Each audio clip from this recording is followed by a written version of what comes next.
L'invité du jour, il est avec nous sur ce plateau. C'est un habitué, l'honorable Mohamed Lamine Kaba, président du parti fidèle et porte-parole du collectif républicain pour le retour à l'ordre constitutionnel, Croc à l'abrégé, vice-maire de la commune urbaine de Farana. Je ne sais pas comment vous vous appelez, peut-être, je vais dire honorable. Ben, je suis. Voilà. Voilà. Ça donne... Oui, oui, allez-y. Oui. Vous savez, on est dans une phase d'ancien-ancien. Oui. C'est un ancien honorable. Comme on a les anciens ministres. Bon, même si on dit qu'un député n'est jamais un ancien député, on l'appelle toujours honorable. Bien. Alors, honorable, merci de nous recevoir dans cette émission. C'est un plaisir. Et on a vu ce mémo. Vous étiez au dialogue. Qu'est-ce qui n'a pas marché? On a l'impression, à lire ce mémorandum, qu'il y a une désillusion, qu'il y a une déception vis-à-vis du pouvoir en place. Merci de m'avoir invité. Oui. Merci de cette invitation. Et pour répondre à votre question, je crois que la question est relative un peu à l'historique de la gestion de ce cadre de dialogue. Je voudrais juste vous rappeler de façon succincte que le cadre de dialogue a été lancé, comme vous le savez, sur l'initiative récemment, enfin, après le Premier ministre, comment on s'appelle, Biabogui. Oui. Nous avons eu le ministre Gomo qui a lancé un appel à l'endroit des organisations politiques et sociales, en déployant les facilitatrices, avec des colas aux différents sièges de toutes ces organisations. Pour un seul mot, Gandhi, venez autour de la table pour qu'on puisse parler de la Guinée. Donc les acteurs politiques, de très bonne foi, que bien, nous sommes. Vous dites bien avec les colas? Bien sûr, ils sont venus avec des colas. Avec des colas, oui. Avec le mot Gandhi, venez autour de la table pour qu'on puisse parler de la Guinée. Oui, c'est important. Oui. Nous avons répondu positivement à cet appel. Nous avons été au cadre de dialogue, nous avons parlé, nous avons discuté, nous sommes parvenus à des accords. Cet accord-là souhaiterait que le chronogramme de 24 mois, qu'on parvienne au moins à organiser les élections dans une fourchette de 24 mois. Et le même accord a été confirmé avec la CEDEAO. Mais quelque temps après, nous avons observé que ce que nous sommes en train de suivre actuellement ne rime pas avec ce que nous avons signé. Donc du coup, il y a la nécessité de s'organiser, de faire une évaluation. Et cette réunion d'évaluation a eu lieu au siège du Parti fidèle à Bonfi ici, où nous avons discuté, voir exactement quels sont les points qui sont en avance, qui ne sont pas, qu'est-ce qui est compromis. Et nous avons vu que cette date est compromise. Donc du coup, il faut s'organiser en entité pour exercer une pression sur le CNRD et sur le gouvernement, en les rappelant de cette promesse, non seulement au niveau international, mais aussi avec les citoyens guinéens que nous sommes. Une coïncidence heureuse, le jour de lancement de cette communication, pendant que nous étions devant la presse pour exposer le contenu de notre mémorandum, au même moment, les femmes étaient chez vous ici, sur la route ici, à brandir les pancartes devant les policiers. Donc cette coïncidence prouve déjà que notre pratique, notre démarche rime avec, si vous voulez, l'aspiration légitime du peuple de Guinée. Quelques temps après, quelques heures après, le soir, et voilà, c'est le gouvernement là qui tombe. Ce qui signifie encore que notre démarche aussi rime actuellement. Nous sommes des partenaires donc sérieux, c'est-à-dire pour le peuple de Guinée, mais aussi le CNRD qui aussi a procédé par cette procédure que nous avons dénoncée. Parce que dans le moment, il n'y a pas que ce retard que nous avons dénoncé, parce qu'on a constaté que le fichier électoral qui devrait être obtenu ce mois-ci, le mois de février 2024, c'est-à-dire le 13e mois du processus de 24 mois, on devrait avoir le fichier électoral issu du recensement administratif à vocation état civil. Jusqu'à présent, véritablement, ce recensement administratif à vocation état civil, n'a pas encore commencé. Donc, vous n'êtes pas sans le savoir encore. La Constitution devrait nous être, le projet de Constitution devrait être disponible depuis au mois d'avril. Et aujourd'hui, ça fait près de 10 mois. Hein? Ça fait 11 mois là. C'est annoncé pour mars. C'est vrai. Mais qu'est-ce qui justifiera ce retard? C'est tout ce qui prouve qu'il y a un retard délibéré. Donc notre devoir en tant que républicains, c'est de coordonner une action de soutien autour d'un idéal politique en vue d'exercer une pression sur le CNRD et sur le gouvernement pour qu'on puisse organiser les élections cette année 2024. Et ce combat est un combat résolu. Mais vous pensez par exemple que vous appréciez vous-même dans votre première intervention là, vous appréciez la dissolution du gouvernement. Est-ce qu'on peut dire aujourd'hui que la dissolution du gouvernement peut susciter l'espoir quand vous savez déjà que vous aviez signé à l'entame, vous aviez 35 résolutions issues du cadre de dialogue, n'est-ce pas? Est-ce que ces résolutions-là, quel est votre niveau de satisfaction même par rapport à la mise en œuvre des 35 résolutions que vous tirez du cadre bien avant la mise en œuvre, est-ce que vous n'avez pas le sentiment que ceux qui n'étaient pas venus, le RPG, le FDG, l'UFR, le FNDC politique et autres, est-ce qu'avec le recul, vous les donnez raison? Non, nous ne pouvons pas donner raison à cela. Soyons clairs, nous sommes des citoyens éclairés. Le combat que nous menons est un combat républicain, ce n'est pas un combat d'individus. Ceux-là qui sont constitués au sein d'une entité aujourd'hui qu'on appelle des forces vives, ils font du combat personnel. Mais c'est la vérité. Vous ne pouvez pas le dire. Je le dis. En ce sens que vous avez eu la foi, vous avez eu la confiance du CNRD, vous êtes allé au débat. Déjà, avant l'officialisation de cet accord qui s'énumère en 35, le président de la transition a commencé à prendre des décisions. Confier l'organisation des prochaines élections, même le ministère de l'administration du territoire, vous n'avez pas réagi. Est-ce que parmi les 35 points, non mais qu'est-ce que quelque chose a changé entre-temps? Et peut-être bon. Est-ce que quelque chose a changé entre-temps quand les décisions venaient à compte-gouttes à l'encontre des accords que vous avez choisi, par exemple, le ministère de l'administration du territoire pour organiser les élections, les prochaines élections? Oui. Vous savez, vous avez dit d'abord que ce que je dis, c'est-à-dire que cela n'est pas fondé, dire que ceux-là sont en train de faire un combat personnel, mais c'est la vérité. Je voudrais d'abord répondre, il faut que la partie là. Mais finalement, ils ont eu la conclusion. Parce que vous êtes parti. Non, ils ne sont pas venus. Non. Ils n'ont pas refusé de venir parce que les promesses faites ne seraient pas réalisées. Non. C'est parce qu'il y avait des poursuites judiciaires contre eux.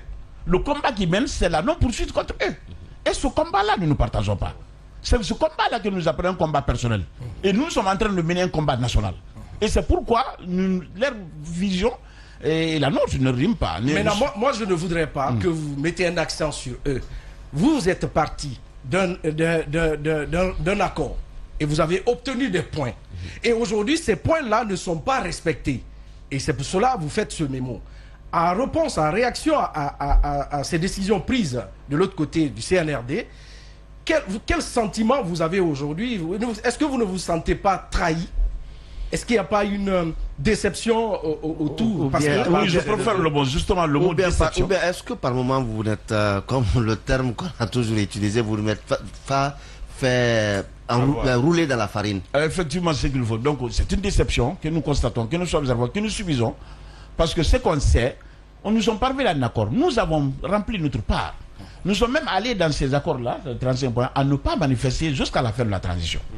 Donc nous avons soutenu le CNRD à bras le corps, avec bec et ongle.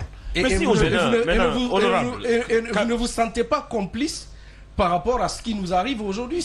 Non, ce que nous avons fait... Parce que ça a reconforté un moment le CNRD dans sa position. Pour légitimer.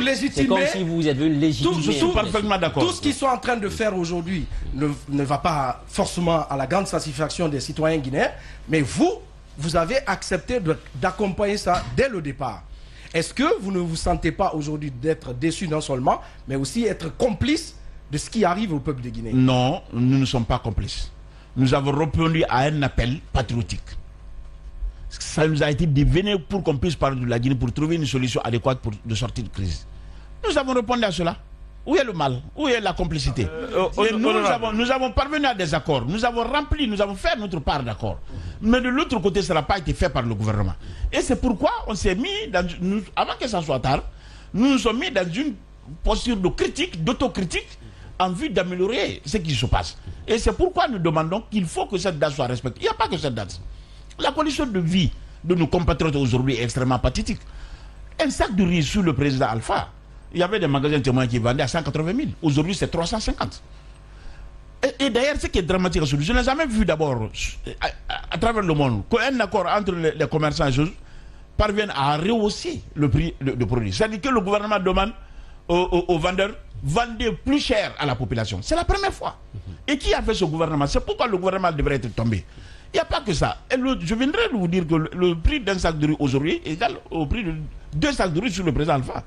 L'électricité qu'on sous-estimait sous la présidence du professeur Alpha Condé, aujourd'hui est devenue une denrée rare que nous cherchons avec partout. Donc tout ça, ça prouve. C'est pas pour cela qu'on l'a applaudi. Et regardez encore les trous béants que vous avez à Conakry. Ce qui a fait leur popularité à un moment donné, les voiries urbaines. Aujourd'hui, là, tout s'est abandonné. Et s'il a pu nous trouver dans cette situation, vous imaginez? Tout ça, ce sont des situations critiques. C'est pourquoi, en tant que citoyens, nous qui vivons dans ce pays, qui connaissons les réalités, nous avons la vocation, on s'est créé, on s'est constitué en parti politique pour exercer, parce que tout pouvoir est méchant dès qu'on le laisse faire. Et tout pouvoir est sage quand il se sent jugé. Donc notre devoir, c'est d'exercer de pression sur l'exécutif en vue de répondre promptement à la préoccupation sociétale. Et c'est pourquoi nous demandons maintenant que le gouvernement qui sera... C'est vrai que nous sommes d'accord. Nous faisons nettement la différence entre le CNRD et le gouvernement. Le CNRD, selon la charte, est orienteur ou oriente les actions gouvernementales. Mais l'exécutif, ce sont des membres du gouvernement qui ont failli à leur devoir. Nous remercions le général de les avoir démis de leurs fonctions. Et ce que nous demandons, nous ne voulons pas voir ces gens-là maintenant remis au sel. Parce que ce qui est aberrant, c'est le fait de saisir le passeport des uns. Non, c'est ça. Faut-il continuer le fait de saisir les passeports les passeports les passeports de ces cadres-là ou des ministres, geler les comptes, je ne sais pas, restituer comment on appelle les véhicules de service, démobiliser la garde. Au même moment encore de refaire confiance à ces gens-là pendant qu'il n'a pas le pouvoir de voyager. Tout ça, ça prouve. Parce que ce qui reste clair, à cette allure, ça veut dire qu'il y a une procédure judiciaire qui doit être ouverte contre eux. C'est suite à cela maintenant qu'on peut refaire confiance à qui de droit. Mais pour le moment, ceux-là ne doivent pas faire place. Et nous souhaitons un gouvernement mis en place, un gouvernement qui soit en phase avec le peuple, c'est-à-dire qui va répondre maintenant à nos préoccupations d'électricité, de tout ce que nous avons. Est-ce que vous militez pour un gouvernement d'union nationale où on va retrouver les partis politiques comme vous? Moi, personnellement, ça ne m'intéresse pas. Je le dis. Aucun poste ministériel ne m'intéresse. Pourquoi? Parce que je suis très ambitieux. Dieu merci, je le dis sans orgueil, il y a 3 postes électifs dans ce pays, j'en ai eu 2. Je suis vice-maire, ça c'est la communale. J'ai été député. Ce qui me reste, c'est le poste de président de la République. Et cela, je cherche, si Dieu me le donne. Donc tout ce qui peut compromettre. Selon la charte, quand on bénéficie des décrets du genre, on ne peut plus candidater. Et ça, je ne veux pas compromettre mes chances de se faire. C'est pourquoi je dis, moi personnellement, ça ne m'intéresse pas. Donc si on vous appelait aujourd'hui de rejoindre le gouvernement, je dirais non, tant que cette charte n'est pas encore modifiée, à condition que la charte soit modifiée. Tant que la charte m'empêcherait d'être maire, d'être député, d'être président de la République, ça ne m'intéresse pas. D'accord. Vous êtes favorable aujourd'hui à un changement de cette charte-là qui donne la possibilité à ceux qui sont au CNRD de pouvoir être candidats? Absolument, parce que si la loi est faite pour arranger. Donc si la loi a exclu un certain nombre de personnes qui ont la capacité de résoudre le problème, mais pourquoi ne pas changer? D'accord, allez-y. Rapidement, vous avez parlé au sein des politiques qui sont capables. Vous avez parlé d'acteurs. Mais la charte ne les permet pas. Honorable, vous avez parlé de retard délibéré dans la mise en œuvre des 35 points. Le MATD et la primature soulevaient la question du défaut de financement. La CEDEAO retarde à mobiliser, l'État guinéen les 600 millions retarde à mobiliser. de dollars. Vous, acteurs politiques, que faites-vous avec vos carnets pour aider le gouvernement à mobiliser ces fonds-là? Vous qui êtes allé au dialogue. Afin qu'on sorte de cette situation. Parce que la réalité, c'est qu'ils n'ont pas les moyens de financer. Et ça, c'est la première. Bon, il y a le ministre de l'administration qui avait dit qu'ils avaient mobilisé. Voilà. Alors, avant de répondre à cette question, deuxième question, c'est sur la Constitution. Parce qu'on ne peut pas aller aux élections aujourd'hui. C'est une Constitution, c'est une loi électorale. Sans le code des collectivités adapté. Et vous dites qu'il faut une vulgarisation de cette Constitution qui tarde à venir. Allez-y. D'abord, la première question relative aux finances. Je pense que c'est vous qui le dites. Vous vous rappelez de réserve des banques, des 5 000 milliards, qu'est-ce qu'on a fait avec? On a dit... C'était infrastructure. Hein? C'est fait. Mais ils ont pris... Non, c'est la question, mais c'est fait. C'est un chantier. Mais est-ce que c'est fait? C'est un chantier. Sa question est claire. Est-ce que c'est fait? C'est un chantier. Qu'on ne pose pas de questions aux journalistes, mais je me pose la question. Alors, d'accord. Il y a des chantiers ouverts. Non, les chantiers ouverts, mais chantiers fermés, mon ami. D'accord, il va répondre. Allez-y, on va l'écouter. Les trous payants, là. Non, cependant, question de précision. Les 5 000 milliards n'ont pas été levés pour organiser les élections parce qu'eux-mêmes vous ont dit, selon leur ordre de priorité, c'est d'abord le social, l'économie, ensuite viendra les politiques. Ce que je veux dire, si on a pris les 5 000 milliards pour destiner, pour comment on appelle la continuation de ces chantiers-là, alors que ces chantiers-là, vous voyez, on vit ici là, les chantiers, rien n'a bougé. Qu'est-ce que ça veut dire? Ça veut dire que l'argent n'a pas été touché. Ça peut servir à autre chose. Et cette chose-là, ce sont les élections. Ça, c'est du détournement. Non, détournement. Je ne C'est pense du pas. détournement. Non, mais ça peut le dire. Non, c'est du détournement. Quand un fonds est destiné à une activité. Entre On le peut vol faire et le un détournement, arbitrage. qu'est-ce que vous On peut faire préférez? un arbitrage. Mais entre le vol et le détournement, qu'est-ce que vous C'est une préférez? réorientation. Ah, merci, c'est C'est le mot. pas un détournement, c'est une réorientation. D'accord, Non. on va rester avec C'est une l'invité. réorientation. La question. On va rester avec l'invité. D'accord. Pour vous aujourd'hui, à vous écouter, on se dit, c'est intenable. Le délai qu'on a devant nous. C'est bien tenable s'il y a la Bien. volonté politique. Donc vous pensez qu'en 2024, on peut coupler les élections communales et présidentielles? Et les élections générales, on a observé ça récemment au Libéria, au Mali, au Congo, partout ça se fait. Ça réduit non seulement les dépenses pour les compétiteurs, mais aussi pour l'État qui organise. Donc pour vous, 2024, c'est possible de faire tout en Ah, 2024? il le faut s'il y a la volonté politique. Ce que nous demandons au général, s'il nous écoute maintenant là, c'est de faire en sorte qu'on puisse organiser toutes les élections cette année 2024 pour qu'ils puissent partir et laisser le pouvoir aux civils. Tel est notre combat, c'est le combat là que nous menons. Moi qui vous parle, j'ai beaucoup d'affection pour l'homme, ça je vous le dis. Je peux vous le dire sans hésitation. Je le dis et je réaffirme. Tous ceux qui l'aiment doivent faire la même chose. Sinon, si ça pète, c'est pas bon. Quand on aime quelqu'un, on ne le pousse pas à aller à l'abîme, à l'abus, à l'accès. Quand on aime quelqu'un, il faut lui dire la vérité. Nous nous disons d'arrêter maintenant d'avoir un gouvernement qui sera capable de nous organiser des élections. S'il veut venir, il peut venir. On l'a vu partout. Madabio est en train de faire son deuxième mandat maintenant. Donc, partout en Afrique, nous avons vu. S'il veut revenir 5 ans après ou 10 ans après, c'est possible. Mais maintenant, là, il a fait promesse à la Guinée. Il a fait la promesse avec la Guinée que cette fois-ci, qu'il organisera les élections à cette date. Avec la communauté internationale, c'est la même promesse. Il faut qu'il respecte cela. Tel est notre point de vue et nous le demandons qu'il soit en phase avec cette promesse. D'accord, allez-y. L'élection la plus certaine, aujourd'hui, l'élection la plus certaine est le référendum. Est-ce que, selon vous, les règles du jeu ne pourraient pas changer après le référendum? Parce que votre question voudrait mettre d'abord en avant, si vous voulez, la communication, l'adresse à la nation du président à la fin de l'année. C'est ce qu'il a dit. C'est ce qui est ressorti de son discours. Mais entre son adresse à la nation et un accord international qui a été, comment on appelle, qui a été signé, qu'est-ce qui prime? Je pense que selon l'hierarchie, vous êtes juriste, selon l'hierarchie des normes juridiques, un accord international prime sur la constitution, sur la charte. Je ne parle pas d'un discours du président. Donc pour moi, la priorité doit être donnée à ce qui, à l'échelle beaucoup plus élevée, l'accord qui a été fait à l'international, l'accord qui a été fait avec les citoyens guinéens. Cela doit primer sur sa déclaration. D'accord. Alors, selon un article de Africa Intelligence, dans son numéro du 20 février 2024, alors il se susurrait que les membres du CNRD auraient commencé des démarches du côté de la France, mais aussi éventuellement auprès de certains partenaires au développement, pour un éventuel allongement de la transition d'une année supplémentaire. Est-ce que vous avez eu vent de cela? Si oui, quelle est aujourd'hui votre position? Notre position est non, nous rejetons cette proposition. Nous avons promis que c'est cette année que nous aurons des élections. Qu'on nous justifie. Qu'est-ce qui a fait ce retard? 13 mois de retard dans l'élaboration de comment vous appelez, de fichier électoral. Qu'est-ce qui justifierait ça? 8 mois ou 10 mois de retard dans la publication du projet de constitution. Qu'est-ce qui justifierait tout cela? Mais même s'il nous donne promesse maintenant là, mais après encore ça sera la même chose, la situation est critique.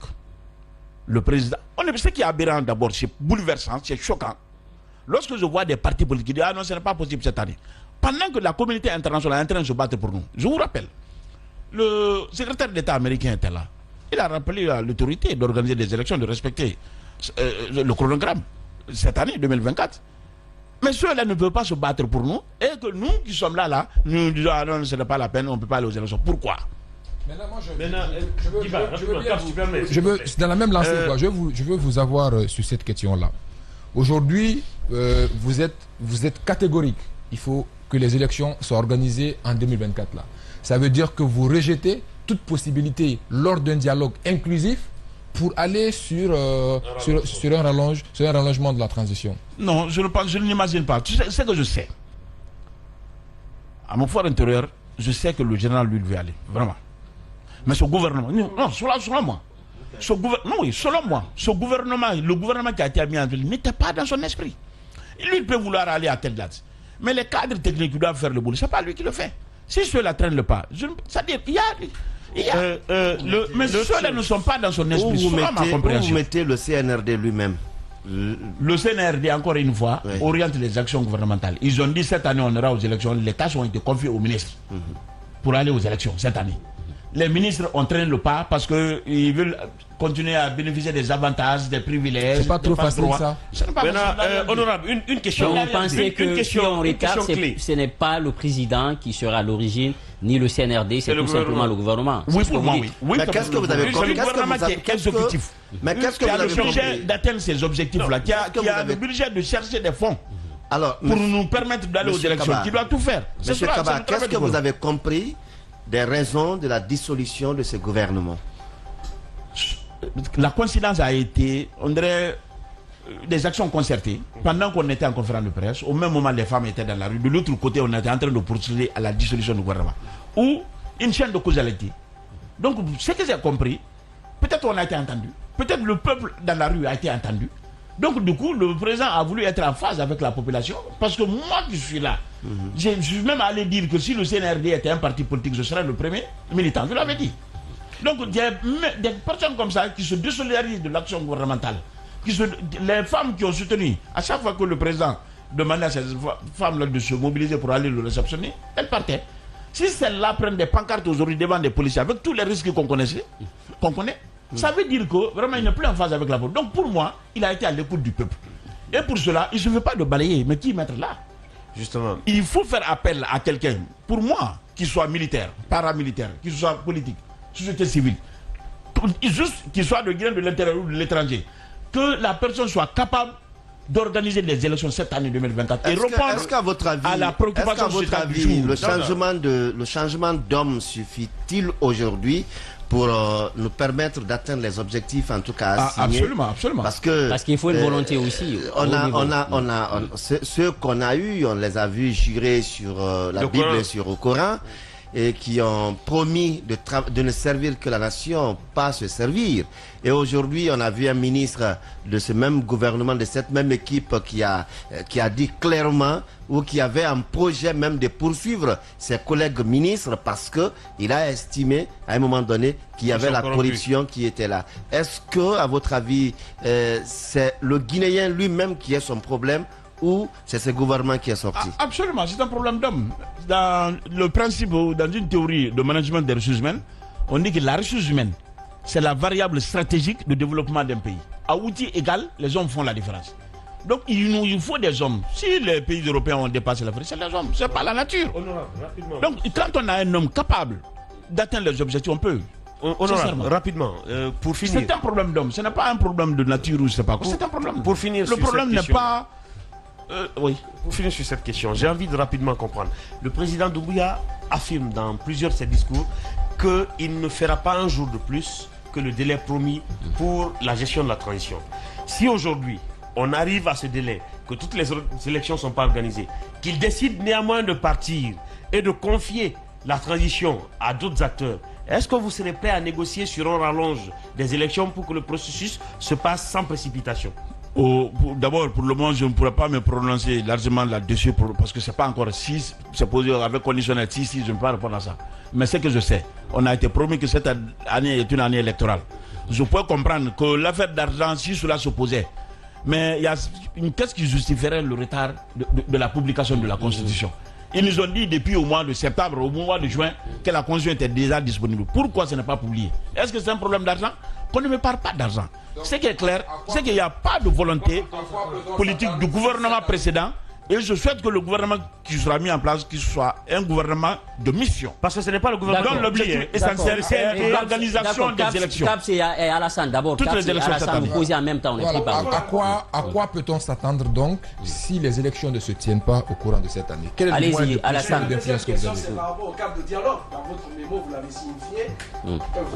Voilà. Le cadre de dialogue sincère que vous souhaitez. Est-ce qu'on vous appelle demain pour un autre cadre? Vous êtes prêt à aller? Le cadre de dialogue est un cadre ouvert à tout temps, c'est ce que nous avons dit. Mais pour revenir à votre question, je ne peux pas dire que voilà ce qu'on peut envisager, mais le risque quand même est énorme. À partir du moment où les souteneurs connus comme souteneurs du CNR ou du général Doumbouya sont en train maintenant de se désolidariser sur sa gestion, il y a de quoi craindre.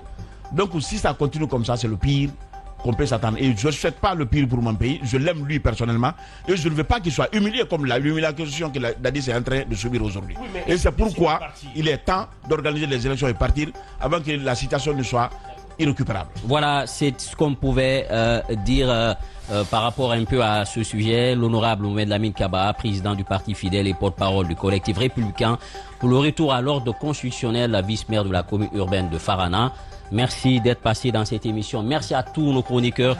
Merci à Mohamed et merci également à la régie et ceux qui nous ont accompagnés au cours de cette émission. Et surtout, prenons soin de la Guinée car elle le mérite. Au revoir.